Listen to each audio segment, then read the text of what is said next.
Factory में कुरान पाक की आयतों को कचरे में फेंकने के एक काफर ने फेंकी है, तो मुजाहरा हो रहा है।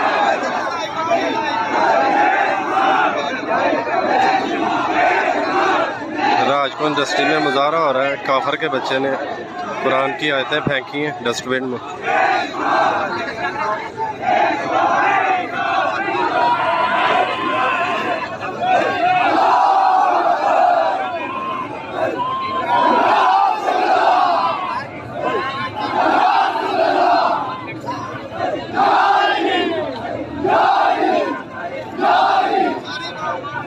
Allah